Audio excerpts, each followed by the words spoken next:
కాకుల పాలు భార్య చెడ్డది అయిన పరుల పాలు ఇల్లు వాకిలి మంచము ఆస్తులు పిల్లల పాలు మీరగట్టిన బట్ట వేటి చాకల పాలు సరళంగా అంటూ రంగరంగా మొక్కని వారు. ఆత్మ కనుక ఈ శరీరం ఎంతకాలం ఆడుతుందో, ఎంతకాలం నడుస్తుందో, ఎంతకాలం మాట్లాడుతుందో అంతసేపు దీనికి విలువ. ఈ శరీరంలో కనుక చిలక ఎగిరిపోయిందా, ఇంట్లో భార్య పెట్టి ఇల్లు మైలుతో దూరం పెట్టేయమంట. ఎందుకు ఇంట్లో ఎందుకు ఇల్లు మైలుతో దూరమే పెట్టేయమంటారు. ఓ గట్టేసి ఉడుకు పెడతారు. ఇది జీవితం. ఎవరి కోసమైతే ఇన్ని దారుణాలు చేస్తూ ఉంటారో, ఎవరిని సుఖపెట్టాలని ఇన్ని తాపత్రయపడుతూ ఉంటారో, అట్టి వారిని శరీరంలో చిలక ఎగిరిపోతే ఇంటి దరిదాపులో ఉండడానికి కూడా ఇష్టపడరు. ఆత్మ పోయిన దేహము అగ్నిహోత్రుని పాలు. ఈ శరీరంలో చిలక ఎగిరిపోయిందా, ఈ శరీరం దయ లేకుండా అగ్నిహోత్రుడు పాలు.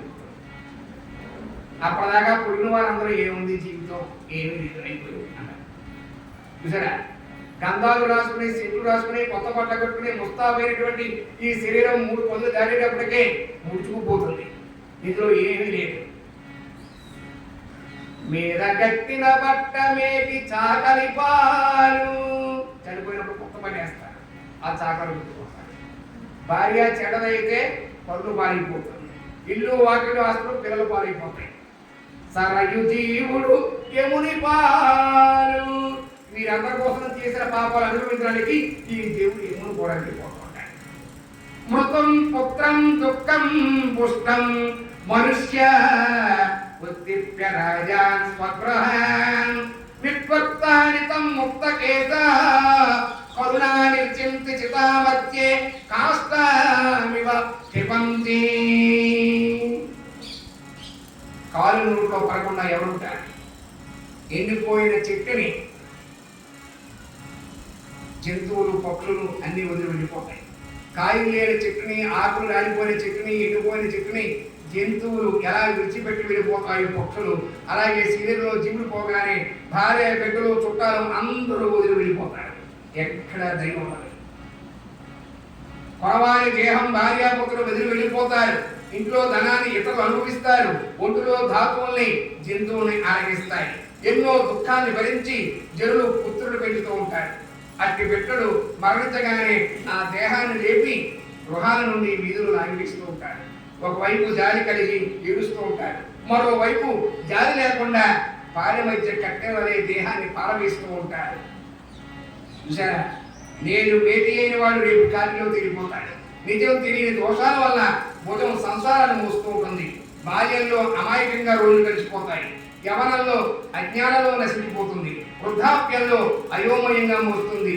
అన్ని దశల్లోనూ కూడా మాయదే అగ్రస్థానంగా ఉంటుంది. శరీరగతమైన శనిస్థానమే ఉంటుంది. ఎంత అనుభవించినా సుఖం అనేది లేదు. ఉద్యోగం వదిలేసిన తర్వాత కూడా, రిటైర్మెంట్ అయిపోయిన తర్వాత కూడా, బాబు నేను నా ఇంట్లో ధనం కావాలి అని చేత ఏదో కొట్టుకు పని చేస్తాను. దేవుడ్రా అబ్బాయి, 65 సంవత్సరాలు వచ్చేసి నువ్వు ఉద్యోగం పని చేయలేదు, బస్సులో ఏమి చేయలేవు అని గవర్నమెంట్ ఇంటికి పంపించింది. ఇంకా డబ్బు సంపాదించిన 50 ఏమిటా అన్నాడు. ఏం చేయడం, నాకు ఇంకా అప్పులు ఉన్నాయి, చాలా బాధలు ఉన్నాయి, అందువల్ల ఏదో పచ్చడి గుట్లో లెక్క రాస్తూ ఉంటాను అంటూ ఉంటాడు. లోటు లేని చింత లేని జీవనాన్ని సాగిస్తున్నామని భావిస్తూ ఉంటారు అందరూ.